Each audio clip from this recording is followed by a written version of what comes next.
Hey guys, what's up? It's Kevin for the win, and we're back for another edition of Monster Hunter Rise. Today on the channel, we're going to be taking a look at another one of the endgame sets that you can make once you finish killing the endgame monster, Narwa.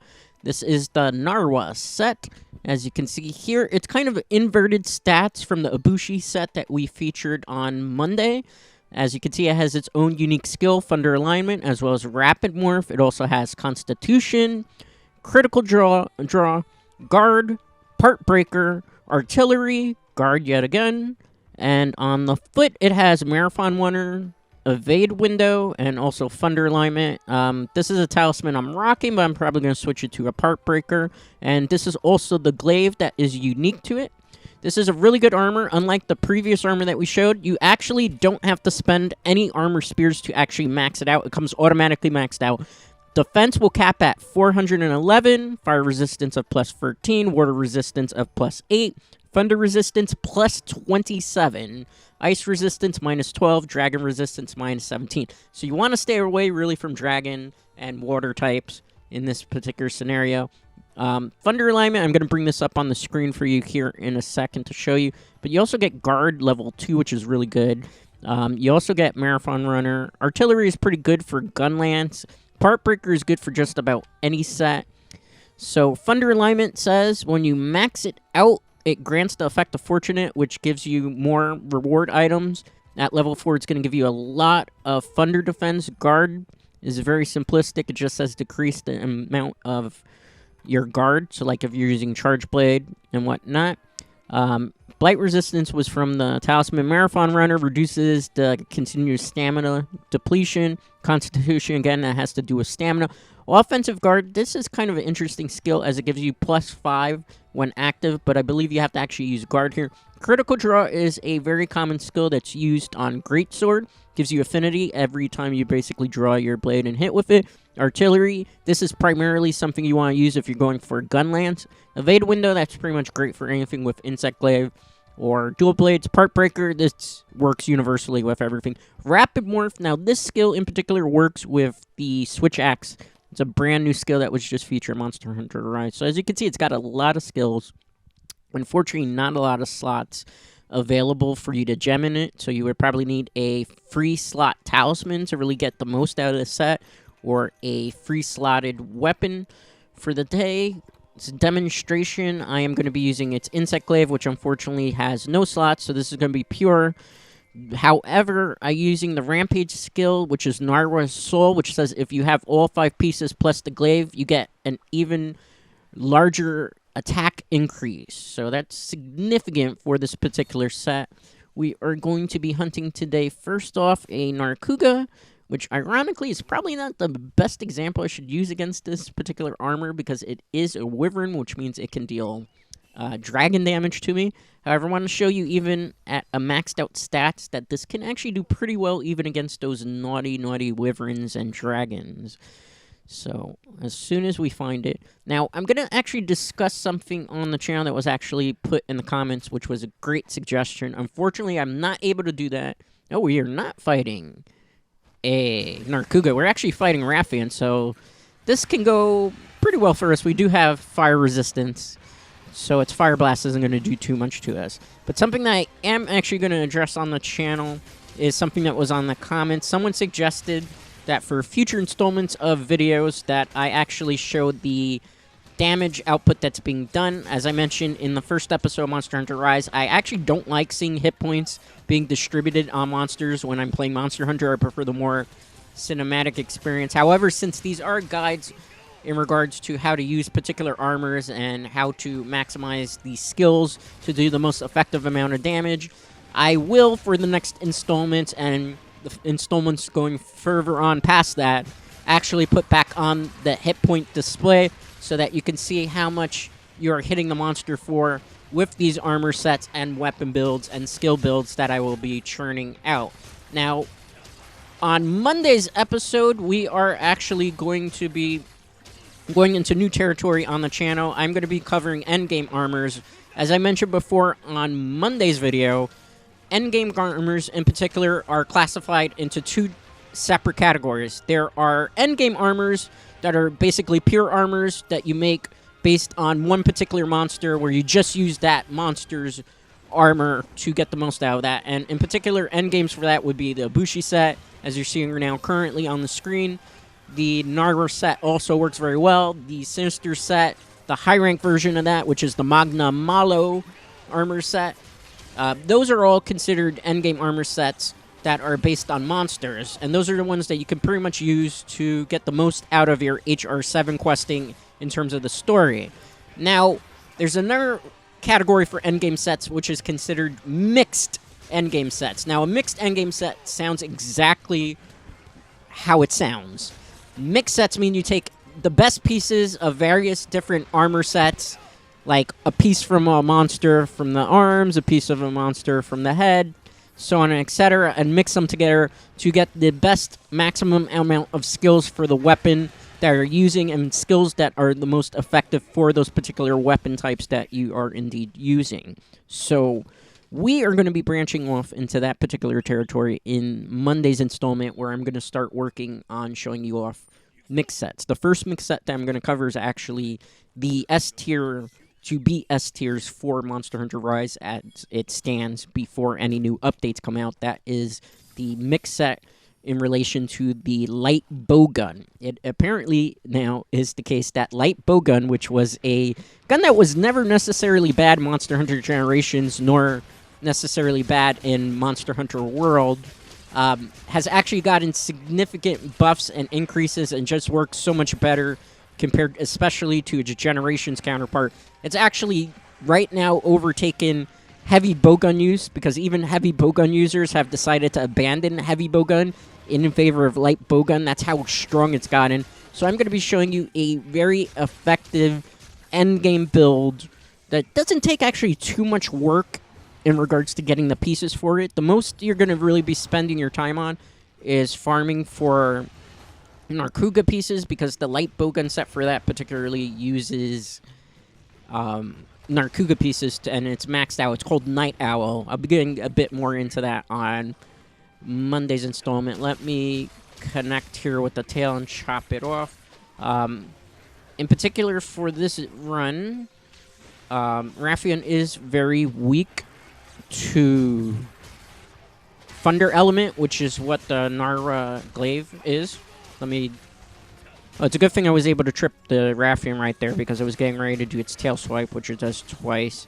Now, another thing that I wanted to discuss is something that's been kind of a hot topic on the internet since the release of Monster Hunter Rise. In particular, this became more of a hot topic when a famous YouTuber decided to make a 3-minute video telling people not to do certain things and what to do in regards to slaying versus capturing monsters. Now, as it stands in terms of sales for Monster Hunter Rise, as of this week, Capcom has reported that over 5 million units actually were sold on the first week of release. 5 million units is a groundbreaking record for any of the Monster Hunter games. Monster Hunter in particular has never sold that many copies. World did get more people into it. However, I think based on the fact that Nintendo Switch has pretty much gotten a lot of ground in terms of being people's console of choice, just based on the fact that it's mobile and the fact that you can also dock it. So it's a hybrid system, which means you could still play your games on the go, is giving people a lot of interest in the system, I should say. So naturally, a lot of those people already were playing Monster Hunter World, whether that be on the PC or the PlayStation 4 / now I guess you could play on PS5, because I believe it's backward compatible with that as well. Let me get it up in the air area here. Insect Glaive is very different, like I mentioned before. However, it's incorporated a lot of the aerial style mechanics from Monster Hunter Generations. Gotta slide out of the way here, because if not I get hit with the tail. I will be poisoned despite the fact that I broke the tail. So that's a very common mistake, is people think once you break the tail you can't get poisoned. No, you can. It's running away, so it's very close to death already. Let me find that tail, though. The tail is always one of the harder things to particularly find when it comes to... Oh, okay, there it is. It's right by the rock.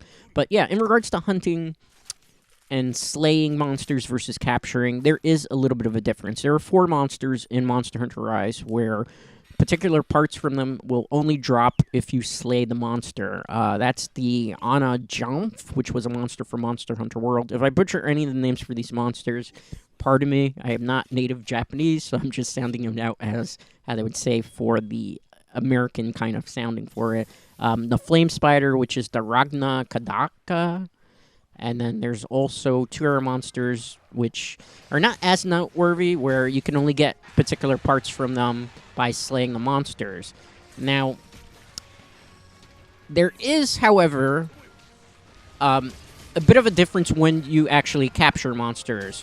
When you capture monsters, you do get regular rewards outside of those particular 4 monsters, where you would necessarily get only the bonus from actually slaying the monster. Now, people are probably asking, well, why is this the case? Well, here's the thing that a lot of the popular YouTubers didn't mention in regards to that, nor have people really mentioned it in regards to the debate versus hunting versus capturing.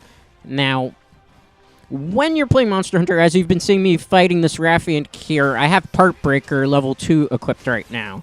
Part Breaker says that you are able to break monster parts faster. When it comes to a hunt, every time you break a monster part, whether it's in this particular situation, it's a Raffian, so I'll give the example. You see its wings are shredded, that means I've broken its wings. You see that I've cut off the tail, that means the tail is naturally broken. If you see that the face is a bit chipped away, that means I've damaged the face part. Case in point, I don't think I've broken the back as of yet for it. But if you see pieces of the back missing, that means I broke the back.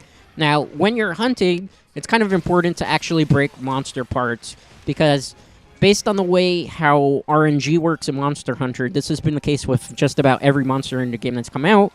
When you break a part on a monster, that particular part gives you a chance to get a rather rare item drop that sometimes you don't get necessarily from just slaying the monster or even capturing the monster.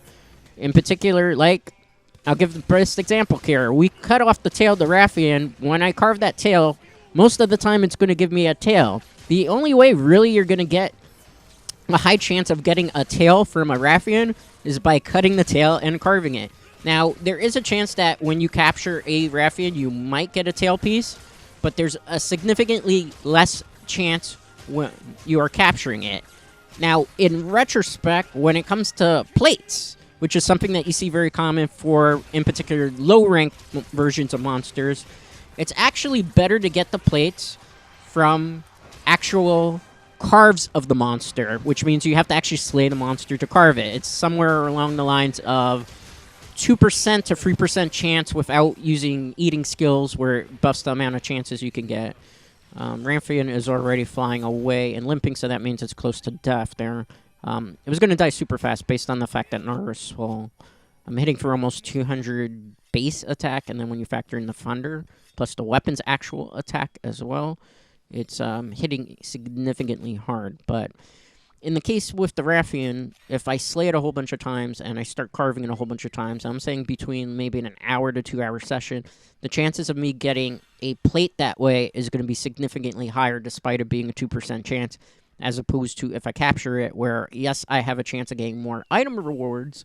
However, the chance of me getting that off a carve, particularly we're talking about plate, is not significantly high. In fact, the chances of getting a plate are significantly lower, more like a 1% chance. Now, this is stuff that you're not going to know about in Monster Hunter if you've just started playing Monster Hunter. This is stuff that you're probably never have known about in Monster Hunter unless you use certain apps in previous games, or you use the site called Kirikano, which kind of breaks down all the math and does the ratios to try to figure out these things. And even then, that's not necessarily a absolute estimates, just rough estimates, but particularly close rough estimates. Okay, we took out the Raffian very quickly, easily. Insect Glaive is not a bad weapon still to use, despite the fact we lost the traditional mounting mechanics that we had in Monster Hunter Generations and Generations Ultimate, and also for you.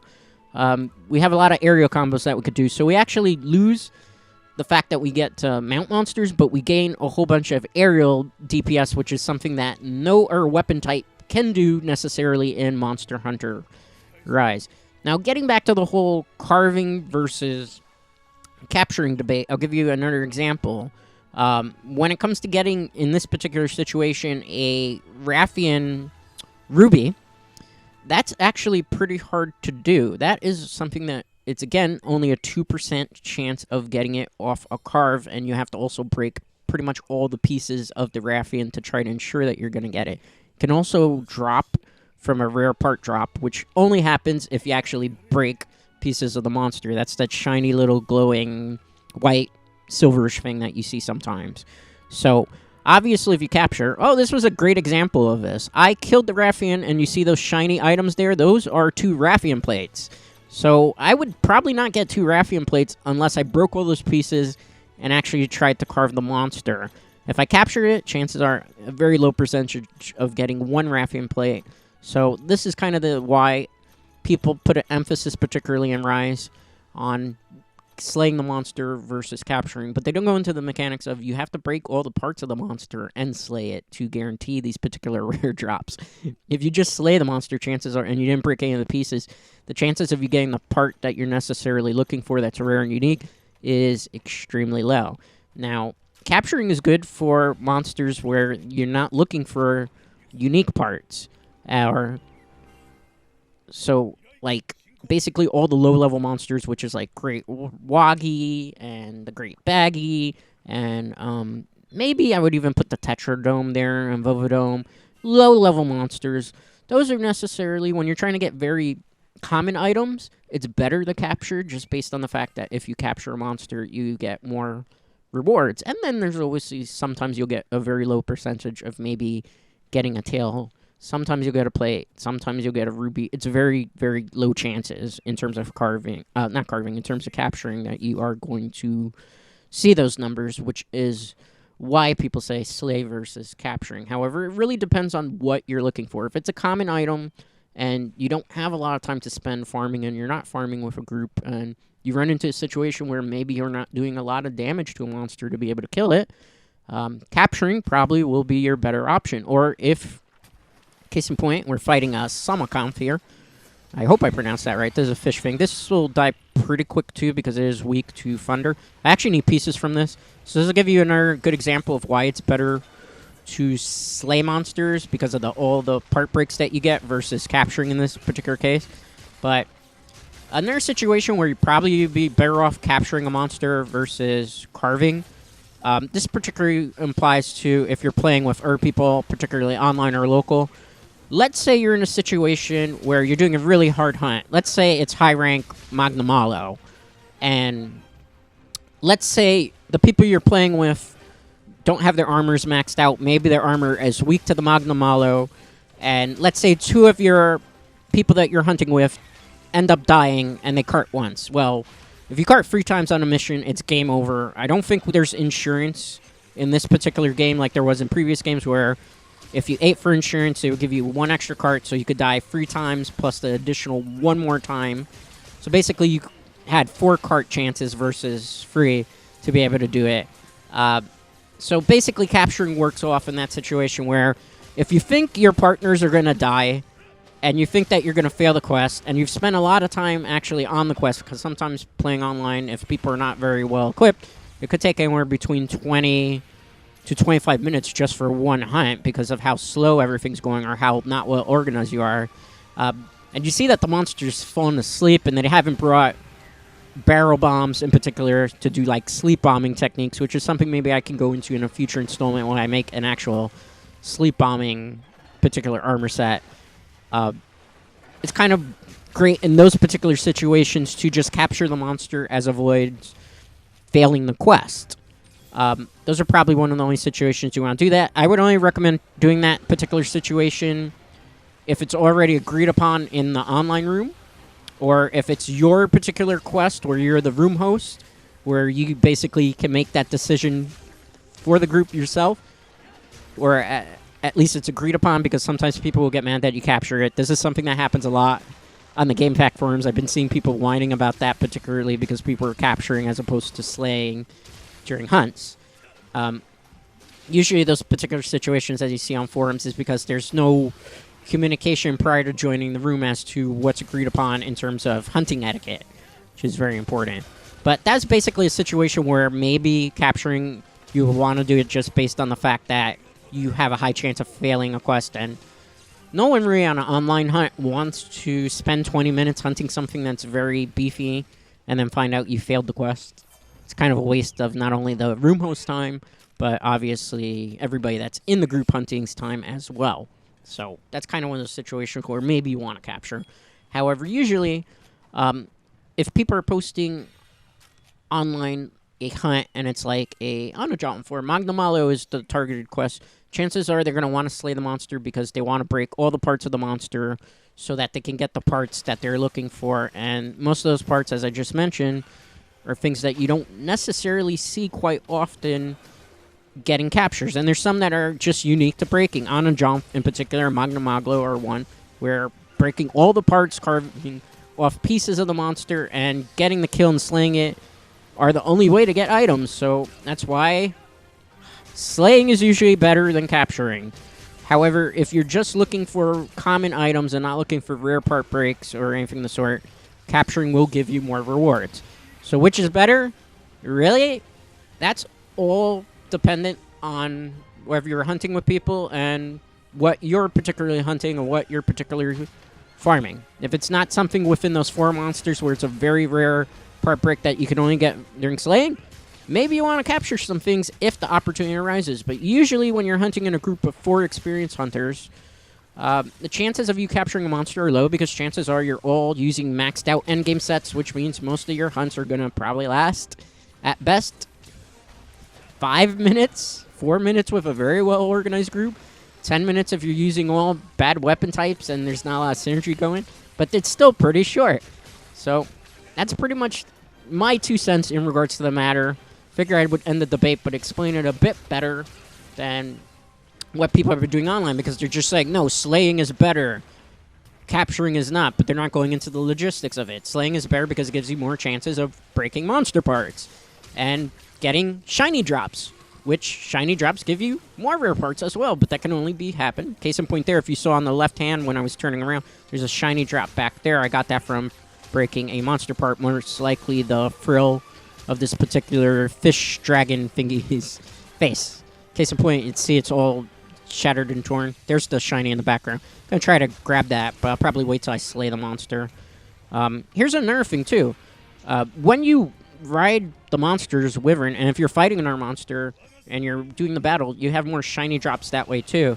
So usually you don't get to ride monsters until very late in the game, right before the monster is about to die, when it's capturable. So this is another situation where slaying versus capturing comes in a little bit beneficial because you get even more shiny drops as opposed to just the extra reward items that you get from capturing.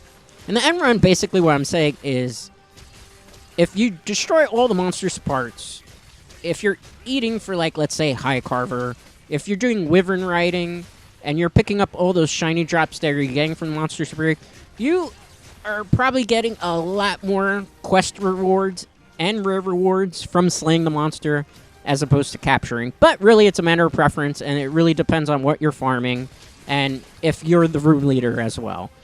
But that's pretty much what everybody was trying to get at, but they didn't really explain it as thoroughly or as in-depth as I just went into great detail with you. And I actually kind of demonstrated it as I'm hunting as to why it's probably better to break and hunt. All these hunts were high-rank hunts, by the way.